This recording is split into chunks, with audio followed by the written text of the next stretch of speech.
Welcome back to Educator.com's English Grammar course. This lesson is on sentence fragments. Let's get started. Alright, we're going to begin this lesson with a brief overview. We're going to talk about sentence boundaries, which is where fragments actually come from. We're going to talk about phrases and clauses because most sentence fragments are actually disembodied phrases and clauses. And we're going to talk about the different kinds of sentence fragments. The ones that are a subordinate clause, ones that have a missing subject or verb, ones that have a missing subject and verb, and fragments used for effect. There actually is a way to use fragments correctly, and I'll show you what it is. Alright, sentence boundaries. Sentences need boundaries. They need punctuation and other techniques to break thoughts down into easily digestible chunks. Humans are easily distracted. We need ways to put our language in a little bit so we get it. When there are too many boundaries, sentences end up as fragments. We've broken them down into pieces that are too small, which is where we get the word fragments. When there aren't enough boundaries, sentences end up as run-ons. Now we're going to cover run-ons in our next lesson, but I thought I'd introduce the concept here just so you know there is the other end of the spectrum. Alright, we're going to talk about the difference between a phrase and a clause because they make two different kinds of fragments and you fix them in different ways. A phrase does not contain both a subject and a predicate. Now you remember from our lesson on sentence structure that the subject is whatever is performing the action and the predicate is the action they're performing. A phrase is missing one of those, possibly even both. It may contain one or the other, or it may contain neither of them, but it never ever has both. So we have things like to the store, which is a prepositional phrase. It has an object, but no subject, no predicate. We have sleeping soundly, which is participial, but no subject. We have once upon a time. Once again, we have an adverb and a prepositional phrase, but no subject, no predicate. And without saying a word, another prepositional phrase. Now, a clause, unlike a phrase, contains both a subject and a predicate. And there are two different kinds of clauses. There's an independent clause, which expresses a complete thought and can stand alone. So in this case, I went to the store is an independent clause. It could be a sentence all by itself. It has a subject, I. It has a predicate, went to the store.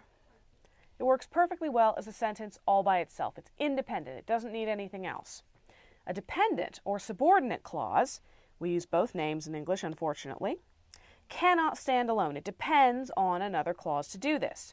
It begins with a subordinating conjunction or a relative pronoun. Now you'll find those covered in our lessons on conjunctions and pronouns respectively. But for right now, all you need to know is a dependent or subordinate clause depends on something else to work. So, while I was at the store. Well, that could be part of a grammatical sentence, but you can't just walk up to someone on a subway platform and say, while I was at the store. They'll look at you like you're crazy. Ditto if you say, who likes to go shopping? Especially if it's not a question. Who likes to go shopping? You're just going to say, who likes to go shopping? It's a fragment. It's kind of random. It's got a subject, who, it's got a predicate, likes to go shopping, but it really doesn't make a lot of sense by itself. All right, take a look at these examples. See if you can figure out whether each line is a phrase or a clause, and decide whether each clause is independent or subordinate or dependent. Freud divided the mind into three levels: the id, the ego, and the superego. The id is the most important part of our personality, because it allows us to meet our basic needs. Take a good look, pause the video if you need to. And here we are. Freud divided the mind into three levels. That's an independent clause. We have the subject, Freud, and we have the predicate, divided the mind into three levels. There's nothing in it that requires any other part of the sentence to make it make sense. Now we look at the id, the ego, and the superego. That is actually a phrase. It doesn't have a verb. It has a subject, a compound subject, in fact, but it does not have a predicate or a verb of any kind. Now, the id is the most important part of our personality. That's also an independent clause. It has a subject, the id, and a predicate is the most important part of our personality, because it allows us to meet our basic needs. That is a dependent clause. It does have a subject and a predicate. It and allows us to meet our basic needs. But you see that because? That is a subordinating conjunction, so we know that this is a dependent clause. All right, so now that we've gone over all these phrases and clauses and we're talking about why they're not sentences, what is a sentence? Let's review quickly. A sentence contains at least one independent clause, so it contains both a subject and a predicate, and it expresses a complete thought. So, I went to the store today. That's a complete thought. It has a subject, it has a predicate, it makes sense. A sentence may include more than one independent clause, as well as one or more dependent clauses or subordinate clauses, and one or more phrases. Let's look at an example. I went to the store today. All right, we know that that is an independent clause. With my sister, we know that that's a phrase, in fact, a prepositional phrase. Who loves shopping? That's a dependent clause.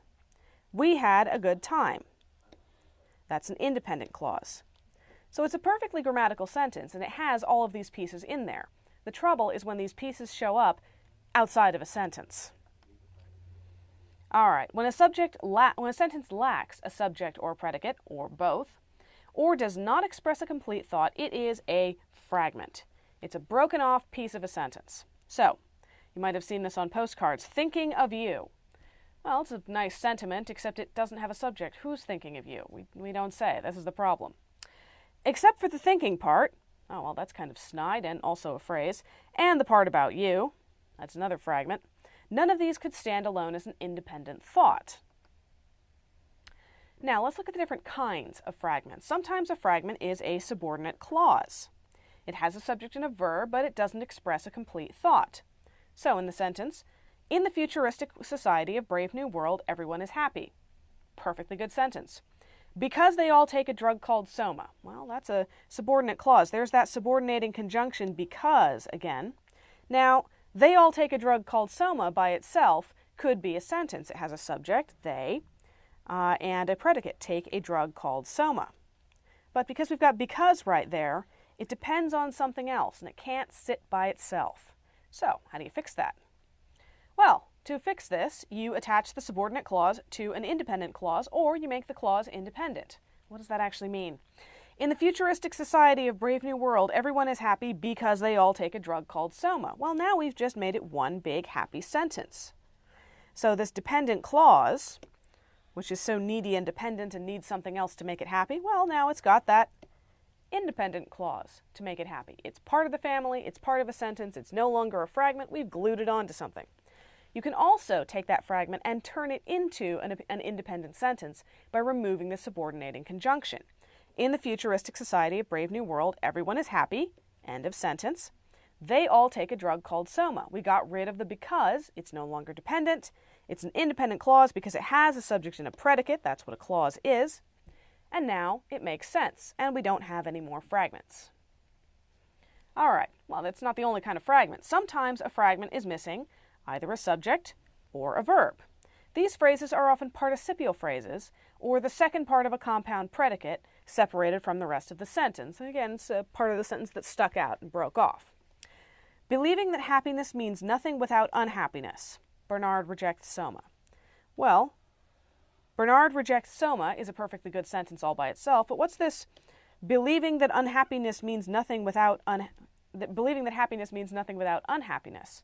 Well, that believing is the participial form of the verb believe, but we have no idea what the subject is. We have a verb but no subject. Who does the believing? We don't know. So we have a fragment. How do you fix it?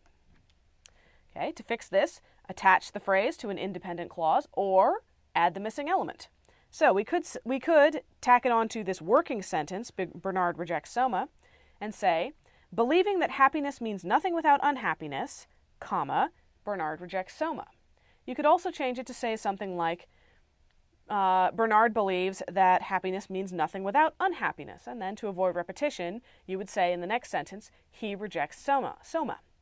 Either one would work perfectly well. We either add the missing element, add a subject, or we tack it on to an independent clause and make a bigger sentence. All right, sometimes a fragment is missing both a subject and a verb. It's missing both. Man, some days you just can't win. This kind of fragment can be any sort of phrase, any kind of piece that broke off the sentence. In Bernard's world, everyone is predestined to be happy through genetic engineering and psychological conditioning. Well, here's our problem. Through genetic engineering and psychological conditioning. It doesn't have a subject or a verb. It is, in fact, one long prepositional phrase. Through is a preposition.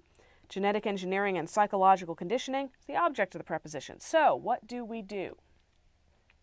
To fix this, attach the phrase to an independent clause or add the missing elements. So we could say, in Bernard's world, everyone is predestined to be happy, no period, no end of sentence, no punctuation, no nothing, through genetic engineering and psychological conditioning. One long sentence. Now it makes sense. All right. Now, here is the point where you actually get to break the rules. Writers may deliberately use fragments for effect. Okay, this is one of those when you understand the rules of English well enough, you learned how to break them. But you have to know the rules before you can break them or you just make a mess. So, writers may use fragments for effect, for emphasis. They may use them for transitions or to answer a question. Okay, these are all perfectly legitimate uses of fragments if you know what you're doing. If you don't do it. This is common in advertising and in interjections. If you think about it, a lot of interjections from our lesson on interjections are just 1 or 2 words long. It'd be pretty hard to have a subject and a predicate in those cases. If the fragment is used on purpose and the technique isn't used too often, this is something you can overuse, don't do that, there's usually no need to correct it. If it's being used well, if it makes sense, and it's not being overused, just leave it. It's fine. Everyone is happy except Bernard. That emphasizes except Bernard, gets you interested in Bernard. Or you could say, first, a fundamental question. Makes sense in context, it's fine. Can we be happy if there is no unhappiness? Probably not. Answers the question we just asked, the meaning is clear, so it's fine. Soma, happiness today, tomorrow, and always. It's an advertising slogan. Again, conveys meaning, happens to be a fragment, but because the person who wrote this knows what they're doing, it makes sense. All right. See if you can find the fragments in this selection and determine what type they are. This brave new world sounds like a scary place because people don't have free will. They are born already predestined to be a plumber or pilot or factory worker and love what they do. Take a good look. Pause the video if you need to. Well, that's a fair number of fragments. There are 2 in this passage. This brave new world sounds like a scary place. Perfectly legitimate sentence, has a subject, predicate, makes sense, all good. Because people don't have free will. Well, this is a dependent clause. It has the subject, people, and a predicate, don't have free will. But there's that because. There's that subordinating conjunction again, so this needs to be attached to something. They are born already predestined to be a plumber or pilot or factory worker. Again, has a subject, has a predicate, makes sense. It's a perfectly good sentence. And love what they do. Well, that has no subject, so that's also a fragment. All right. Let's do a little bit more practice. See if you can find the fragments in this paragraph, and now, this is the more important part, correct them. Make this sentence grammatical and clear. Or this paragraph, rather, grammatical and clear. Francis Ford Coppola's visually stunning and deeply disturbing film, Apocalypse Now. Set in Vietnam during the war, it is an adaptation of Joseph Conrad's 1902 novel, Heart of Darkness, which takes place in the Belgian Congo. Conrad's novel is based on his own experience as a riverboat captain during a time of rampant corruption and slaughter. Take a good look. Pause the video if you need to. Think about what you need. All right. Now, there are a lot of ways to fix fragments, as we've seen in these lessons. This is how I chose to fix these fragments. Francis Ford Coppola's visually stunning and deeply disturbing film, Apocalypse Now, is set in Vietnam during the war. So, we took what was 2 fragments, and we put them together to make a clear sentence. Now, if you'll remember, originally the second sentence in the paragraph was, set in Vietnam during the war, it is an adaptation of Joseph Conrad's 1902 novel, Heart of Darkness. But if you've already tacked on that bit about Francis Ford Coppola at the beginning, this becomes a very long sentence. Remember, a rule of thumb for sentence length is, if you have to take a breath in the middle, it's too long. So, since we've already made that first sentence longer, we have to chop it off and start a new sentence. It, use a pronoun as a subject because we just removed the subject, it is an adaptation of Joseph Conrad's novel, 1902 novel, Heart of Darkness, which takes place in the Belgian Congo. Now, we had this subordinate clause which needed to be tacked onto an independent clause in order to make sense. So we've done that. We've taken, it is an adaptation of Joseph Conrad's 1902 novel, Heart of Darkness, independent clause, and we've tacked on the subordinate clause, which takes place in the Belgian Congo. All right. Conrad's novel is based on his own experience as a riverboat captain during a time of rampant corruption and slaughter. Again, this was a prepositional phrase, so it needs to be attached to an independent clause to make sense. We did that by using Conrad's novel is based on his own experiences as a riverboat captain. Now, read the whole thing through, and you'll find it reads much more smoothly, and there are no fragments. Francis Ford Coppola's visually stunning and deeply disturbing film Apocalypse Now is set in Vietnam during the war. It is an adaptation of Joseph Conrad's 1902 novel Heart of Darkness, which takes place in the Belgian Congo. Conrad's novel is based on his own experiences as a riverboat captain during a time of rampant corruption and slaughter. And there you have it. There's how to identify fragments and how to fix them. That's all for this lesson. Thank you for watching Educator.com.